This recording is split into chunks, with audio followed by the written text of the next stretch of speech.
ഒരു 10,000 തേനീച്ച കോളനികൾ നമ്മൾ സപ്ലൈ ചെയ്യാൻ കഴിയുന്ന രീതിയിലേക്ക് നമ്മൾ മാറുന്നതാണ്. 10,000 തേനീച്ച കോളനികൾ സപ്ലൈ ചെയ്യാൻ മാത്രം കഴിവുണ്ടാവണമെന്നുണ്ടെങ്കിൽ നമുക്ക് അതിനേക്കാളും കൂടുതൽ കോളനി വേണം, ഒരു നല്ലൊരു സിസ്റ്റം വേണം, നല്ലൊരു ടീം വേണം. അപ്പം അതിൻ്റെയൊക്കെയുള്ള ഒരു പരിപാടിയിലാണ് ഇപ്പോൾ ഉള്ളത്. പറഞ്ഞോട്ടെ, നമ്മുടെ ബിസിനസിന്റെ ആഴം എത്രത്തോളം സാധ്യത ഉണ്ട് എന്ന് ഇവർ പ്രേക്ഷകരും കൂടെ മനസ്സിലായി. 4 ലക്ഷം റുപ്യൻ്റെ ടോട്ടൽ ഒരു ഏകദേശം ഒരു 4 ലക്ഷം റുപ്യൻ്റെ അസറ്റ് ഇവിടെ ഉണ്ട്. അതായത് ഇത് നമുക്കൊരു അസറ്റാണ്. ഇത് ഒരിക്കലും നമ്മൾ കറക്റ്റ് കെയറിങ്. അപ്പോൾ സംഭവം എന്താ വെച്ചാൽ മഴക്കാലം വരികയാണ്. അപ്പോൾ നമ്മൾ എന്ത് ചെയ്യണം, തേനീച്ച കോളനിയും കാര്യങ്ങളും നമ്മുടെ ബീ ഹൈവ്സൊക്കെ വളരെ സേഫ്റ്റി ആയിട്ട് നോക്കണം. ഇപ്പോൾ നമ്മൾ മഴക്കാലത്തിന് മുമ്പ് നമ്മൾ തേൻ്റെ സീസണായിരുന്നു. അപ്പോൾ നമ്മൾ തേനീച്ചകൾ നമുക്ക് തേൻ തരുന്നുണ്ടായിരുന്നു. അതുകൊണ്ട് തന്നെ നമ്മൾ എല്ലാ ദിവസവും അല്ലെങ്കിൽ 2-3 ദിവസം കൂടുമ്പോഴൊക്കെ പോയി നോക്കലൊക്കെ ഉണ്ടായിരുന്നു. പക്ഷേ ഇപ്പം ആ തേന് നമുക്ക് കിട്ടുന്നില്ലല്ലോ. അപ്പോൾ ആവേശം കുറച്ച് കുറഞ്ഞ് അപ്പോൾ നമ്മൾ എന്ത് ചെയ്യാണ്, തേനീച്ച കോളനി നോക്കാതെ പോയി. പക്ഷേ അങ്ങനെ ചെയ്യാൻ പാടില്ല, അവരൊരു ജീവികളല്ലടാ. അതെ. അപ്പോൾ പറഞ്ഞു എന്താ വെച്ചാൽ bee keepers should visit the bee garden. അവര് തേൻ തരുന്നതുകൊണ്ട് നമ്മളെ അവര് വിടാൻ വീക്ക്ലി വൺസ് മതി. നമ്മളെ മക്കളെ പോലെ നമ്മളിങ്ങനെ നല്ല കെയർ ചെയ്ത് കൊണ്ടുനടക്കണം. അപ്പോഴേ അവര് സംഗതി പറയാനൊക്കെ എളുപ്പമാണ്. പക്ഷെ നമ്മൾ ഈ കുറേ എണ്ണം വെക്കുമ്പോൾ നമുക്ക് അതിങ്ങനെ ചെയ്യാൻ തോന്നാം. പക്ഷെ അതിനനുസരിച്ച് നമ്മൾ സ്റ്റാഫ് വെച്ചാൽ മതി. അപ്പോൾ നമ്മളിപ്പോൾ ചെയ്യാൻ പോകുന്നത് എന്തൊക്കെയാണ് തേനീച്ച കോളനിയുടെ സ്ഥിതി എന്നൊക്കെ അറിയാൻ വേണ്ടിയിട്ട് നമ്മൾ അങ്ങോട്ടേക്ക് പോവുകയാണ്. അപ്പോൾ നമ്മുടെ കൂടെ അൽത്തമീസ് അവിടെ എന്തോ ആക്കുന്നുണ്ട്, വാക്കാം. അപ്പോൾ ഇതൊക്കെ കണ്ടില്ലേ, ഇത് ഒരു ചെറുതേനീച്ച കോളനിയാണ്. വലിയ തേനീച്ചൻ്റെ ബോക്സിൽ വന്നിരുന്നതാണ്. കണ്ടോ, ഇതാണ് ഒരു entrance. You can see the entrance. Okay, and we have to cover full. Okay, because the rainy season coming, and look at there is our stingless bees and Epicerana farm. Okay, I think it is small species, and one farmer who cutting the leaves. Come bro. അപ്പോൾ നമ്മുടെ അൽത്തമീസ് ചെരുപ്പില്ലാത്തതിൻ്റെ പേരിൽ അവിടെ നിൽക്കുകയാണ്. അൽത്തമീസ് natural ബ്രോയ്, come. പ്രതിഷേധം വാ, come. അപ്പോൾ നമ്മൾ കുറേ കാലമായിട്ടേ ഇങ്ങോട്ട് വന്നിട്ടില്ല. അപ്പോൾ നമ്മുടെ ചേട്ടന് എന്താക്കാണ്, പുല്ലൊക്കെ വിട്ടാണ്. പശുവിനേക്കാറല്ലേ?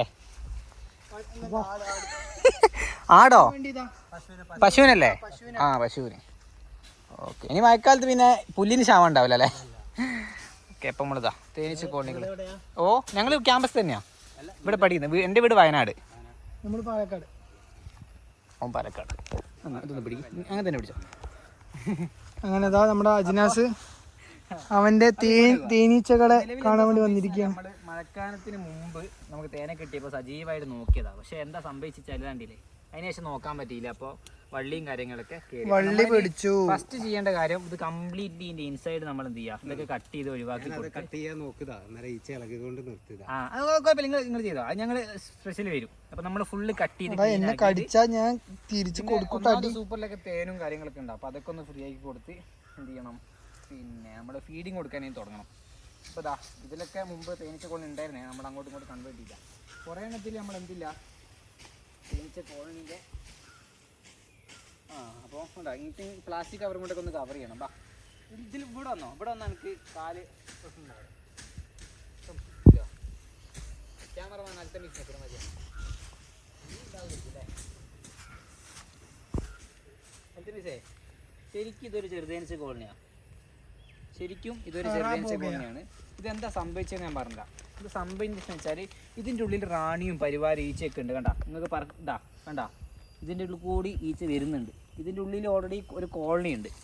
അപ്പോൾ ഇതെന്താ സംഭവിച്ചതെന്ന് വെച്ചാൽ മൊത്തത്തിൽ തന്നെ കിട്ടിക്കോടെ. അപ്പോൾ ഞാൻ കുറച്ച് ഒരു സീസൺ സമയത്തൊക്കെ ആടില്ലേ, ഗോട്ട്, അതിങ്ങനെ വന്നിട്ട് ഇതിലിങ്ങനെ ചുറ്റിയിട്ട് എന്ത് ഇത് മറിഞ്ഞ് വീണ്. അങ്ങനെ ഈ ഡബിൾ ലെയറിൻ്റെ ബോക്സാണിത്. ഇത് നേരെ പൊട്ടി വീണ്. അപ്പോൾ പിന്നെ നമ്മളന്ന് തിരക്കിൽ, ഞാനാണ് വയനാട്ടിലാണ്. അപ്പോൾ നേരെ തിരക്കുള്ളതുകൊണ്ട് നമുക്ക് ഇവിടെ ശ്രദ്ധിക്കാൻ പറ്റിയില്ല. അപ്പോൾ നിലവിൽ ഇതിൻ്റെ ബ്രൂഡ് ചേമ്പറിൻ്റെ ഇതുണ്ട്, ഈ ഭാഗം നോക്കുക, കംപ്ലീറ്റ് പൊട്ടി സ്പോയിലായി കിടക്കുക, കംപ്ലീറ്റ് ഇത് ബ്രേക്കായി. അപ്പോൾ നമ്മൾ ഇതിൻ്റെ അടിയിൽ റാണിയുണ്ട്, ഈ ഒരു സെക്ഷനിൽ റാണിയും വേലക്കാരീച്ചകളൊക്കെ ഉണ്ട്. അപ്പോൾ ഈ കോളനി നമ്മൾ എന്ത് ചെയ്യുന്നു, നമ്മൾ മറ്റൊരു ബോക്സിലേക്ക് ആക്കും. അപ്പോൾ അതിൻ്റെ വീഡിയോ ഉടനെ തന്നെ നമ്മളിടാം. അപ്പോൾ അതാണ് ഒന്നാമത്തെ സ്ഥിതി. പിന്നെ ഇതൊക്കെ ചെറുതേനീച്ചൻ്റെ കോളനിയാണ്. നമുക്ക് ഒരു തേനീച്ച കോളനി നമുക്ക് തുറന്നു നോക്കാം. വേണ്ട, ഇതൊക്കെ ചെറുതേനീച്ച കോളനിയാണ്. ഇതും ചെറുതേനീച്ച കോളനിയാണ്. ഒന്നും കൊണ്ടുപോകാം, എടുക്കണ്ടല്ലോ. ഇവിടെ അല്ലേ, പിന്നെ ഒരു ആന ചവിട്ടിക്കൊന്നില്ലേ. അപ്പോൾ ഒറ്റക്കൊക്കെ റബ്ബർ തോട്ടത്തിൽ പോകുന്ന ബീ കീപ്പേഴ്സൊക്കെ ശ്രദ്ധിക്കുക. അതായത് അതിരാവിലെയും ഒക്കെ ആയിട്ട് ഇവിടെയൊക്കെ കടുവ ഇപ്പോൾ സ്ഥലം വെച്ചാൽ കരുവാരക്കുണ്ട് കാളികാവിൻ്റെ ഒക്കെ അടുത്താണ്. കാളികാവ് അടക്കാകുണ്ട്. അപ്പോൾ ഇവിടെയൊക്കെ എന്ത് ഈ കടുവേൻ്റെ ഭയങ്കര പ്രശ്നമുണ്ട്. അപ്പോൾ ഇന്നലെ കഴിഞ്ഞ ദിവസം ഒരാളെ കടുവ റബ്ബർ തോട്ടത്ത് പോയിട്ട് ഗഫൂർ ഖാൻ അല്ലേ. അപ്പോൾ അതിന് ശേഷം ഒരാൾ ആന എന്തോ ചവിട്ടില്ലേ, ആന. അപ്പോൾ മൊത്തത്തിൽ പ്രശ്നം. അപ്പോൾ ഒറ്റക്കൊക്കെ റബ്ബർ തോട്ടത്തിൽ ടാപ്പിംഗ് പോകുന്നവരും വെറുതെ കറങ്ങാൻ വേണ്ടിയിട്ട് ഫോറസ്റ്റിൽ പോകുന്ന ആളുകളൊക്കെ ശ്രദ്ധിക്കുക. ഒറ്റക്കൊന്നും പോവാതിരിക്കുക. പോവുകയാണെങ്കിൽ എല്ലാ സേഫ്റ്റി എക്യുപ്മെൻറ്റ്സൊക്കെ എടുത്തിട്ട് വേണം പോവാൻ. അപ്പോൾ ജാഗ്രത പാലിക്കുക എന്നല്ല. അപ്പോൾ പറഞ്ഞു വന്നത് ഇനി ഞാൻ കുറച്ച് കാര്യങ്ങൾ കാണിച്ചു തരാം. അൽത്തമീസിന് കാണിച്ചു തരാം. അൽത്തമീസിന് ചെറുതായി ഇഷ്ടമാണ്, പക്ഷേ തേനീച്ചാൻ അടുത്ത് വരാൻ ചെറിയൊരു ഇതാണ്. അപ്പോൾ ഇതാണ് ഇതിൻ്റെ ഒരു അവസ്ഥ. നിങ്ങളൊന്ന് കണ്ടോ, ഇത് ഫുള്ള് പൊളിഞ്ഞ് കിടക്കുക കണ്ടാ. പക്ഷേ ഇതിൻ്റെ ഉള്ളിൽ നിലവിൽ ഈച്ച പോകുന്നുണ്ട്, റാണിയും കാര്യങ്ങളൊക്കെ ഉണ്ട്. അൽത്തമീസേ, അപ്പോൾ തേനീച്ച കൃഷിനെ പറ്റി എന്താ എൻ്റെ അഭിപ്രായം? ഇത് കൃഷി നമുക്ക് മധുരം നൽകുന്ന സാധനമല്ലേ, ഏറ്റവും നല്ലതാണ്. മധുരം എല്ലാവരും പരത്തുക, നന്മകളും വിതറുക. അപ്പോൾ ഇജ്ജ് സമയം കിട്ടുകയാണെങ്കിൽ ഭാവിയിൽ ചെയ്യൂലേ തേനീച്ച കൃഷി? ഒരു കുറച്ച് ചെറു തേനീച്ചൊക്കെ വീട്ടിലാവശ്യത്തിന് വേണ്ടിയിട്ട്. ഓക്കെ, ഇതിലൊക്കെ ഈച്ച ഉണ്ട് കേട്ടോ. ഇതിലൊക്കെ ഈച്ചയുണ്ട്, ഇതിലൊക്കെ ഈച്ചയുണ്ട്. ഡബിൾ ലെയറിൻ്റെ ബോക്സാണ് ഇതാ. ഇത് പിന്നെ നമ്മുടെ ഇതില്ലേ അടപ്പ്, കുറച്ച് എട്ടുകാലിയൊക്കെ ഉണ്ട്. എട്ടുകാലിൻ്റെ വല, ഇനെന്താ നിങ്ങൾ പറയാമെന്ന് പറയും. അപ്പോൾ എന്താ ഇതിലിപ്പോൾ ഈച്ചയുണ്ട്. ഫോക്കസാണോ? ഒന്ന് ഫോക്കസ് ആക്കി തരാം. അപ്പോൾ ഇതിൽ ഈച്ചയുണ്ട്. ഇത് 2 മൂടിയാണ്. പോത്തും കുട്ടിയോ? ആ, ഒരു വിഷയമല്ല അല്ലേ. അതാ ഇത് കണ്ടില്ലേ, ഇതും നല്ല ഇൻട്രസ്റ്റ് ഉള്ള അടിപൊളി കോളനിയാണ്. ഡബിൾ ലെയർ ആണ്. ഇത് നമ്മൾ പ്ലാസ്റ്റിക് ഇട്ട് കവർ ചെയ്തിട്ടുണ്ട്. അപ്പോൾ ഇതാണ് മൊത്തത്തിൽ ഈ സൈറ്റിൻ്റെ അവസ്ഥ. ഓക്കെ, ഇവിടെയോ ഈ സൈറ്റോ? ഇതിപ്പോൾ മൊത്തത്തിൽ ഒരു 1 2 3 4 5 6 7 8 ഒരു 8000 പ്ലസ് ചെറുതേനീച്ച ഒരു 7 ഉണ്ട്. 8 7 7 2 14 ഒരു 21,000 രൂപ മുതലുണ്ട്. ഈ കാളികാവിൽ മൊത്തം എത്ര ഉണ്ടാവും? അങ്ങനെയൊക്കെ ചോദിച്ചു. ഇവിടെ ഇപ്പോൾ ഈ ഒരു സൈറ്റിലുണ്ട്. അതേപോലെ തന്നെ ഇതിവിടെയും. ഇതിപ്പോൾ 16 ഏക്കറിലൊരു പ്രോപ്പർട്ടിയാണ്. അപ്പോൾ തെങ്ങും തോട്ടമാണ്, ബാക്കിൽ റബ്ബർ ഉണ്ട്, പിന്നെ കുറേ ഇടവിള കൃഷിയൊക്കെ ഉണ്ട്. അപ്പോൾ വാഴ കാര്യങ്ങളൊക്കെ. അപ്പോൾ ഇവിടെ ഇപ്പോൾ നമ്മൾ ഇതിൻ്റെ ഒരു അറ്റത്ത് ഇവിടെ ഒരു 10-20 കോളനി വെച്ചിട്ടുണ്ട്. കുറേ കോളനി അങ്ങോട്ടും ഇങ്ങോട്ടും ഒക്കെ മാറ്റി വെച്ചിട്ടുണ്ട് കേട്ടോ.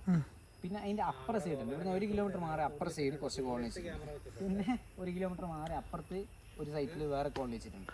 പിന്നെ അതിൻ്റെ അപ്പുറ വശം പിന്നെ നമ്മളെ ക്യാൻറ്റീൻ. ഏകദേശം ഇവിടെ മാത്രം ഇപ്പോൾ എത്ര ഏകദേശം പ്രോപ്പർട്ടി ഉണ്ടാവും ഒന്ന് എസ്റ്റിമേറ്റ് ചെയ്താ നമ്മുടെ പ്രേക്ഷകരൊക്കെ കോളനിയാണോ വേണ്ടത്? പ്രൈസ് അറിഞ്ഞോട്ടെ. നമ്മുടെ ബിസിനസിന്റെ ആഴം എത്രത്തോളം സാധ്യത ഉണ്ട് എന്ന് ഇവര് പ്രേക്ഷകരും കൂടെ മനസ്സിലായിക്കോട്ടെ. 4 ലക്ഷം റുപ്യന്റെ ടോട്ടൽ ഒരു ഏകദേശം 4 ലക്ഷം റുപ്യന്റെ അസറ്റ് ഇവിടെ ഉണ്ട്. അതായത് ഇത് നമുക്കൊരു അസറ്റാണ്. ഒരിക്കലും നമ്മൾ കറക്റ്റ് കെയറിംഗ് ഒക്കെ കൊടുത്തു കഴിഞ്ഞാൽ നമുക്ക് ഇങ്ങനെ എല്ലാ വർഷവും വരുമാനം തന്നുകൊണ്ടിരിക്കും. അതെ. അപ്പോൾ ഇനി ജൂൺ ജൂലൈ കഴിഞ്ഞ് കഴിഞ്ഞാൽ തകൃതിയായിട്ടുള്ള ഇതിൻ്റെ വളർച്ചാ കാലഘട്ടം വെക്കണം. അപ്പോഴേക്കും നമ്മൾ ഇത് വൻ സെറ്റപ്പിലാക്കും. അപ്പോൾ നിലവിൽ നമ്മൾ ഉദ്ദേശിക്കുന്നത് വെച്ചാൽ ഒരു 10,000 തേനീച്ച കോളനികൾ നമ്മൾ സപ്ലൈ ചെയ്യാൻ കഴിയുന്ന രീതിയിലേക്ക് നമ്മൾ മാറുന്നതാണ്. 10,000 തേനീച്ച കോളനികൾ സപ്ലൈ ചെയ്യാൻ മാത്രം കഴിവുണ്ടാവണമെന്നുണ്ടെങ്കിൽ നമുക്ക് അതിനേക്കാളും കൂടുതൽ കോളനി വേണം, ഒരു നല്ലൊരു സിസ്റ്റം വേണം, നല്ലൊരു ടീം വേണം. അപ്പോൾ അതിൻ്റെയൊക്കെയുള്ള ഒരു പരിപാടിയിലാണ് ഇപ്പോൾ ഉള്ളത്. അപ്പോൾ എന്തായാലും നമുക്ക് എന്ത് ചെയ്യാം, വൈൻഡപ്പ് ചെയ്യാം. അപ്പോൾ കാര്യങ്ങൾ ജസ്റ്റ് തേനീച്ച കൃഷി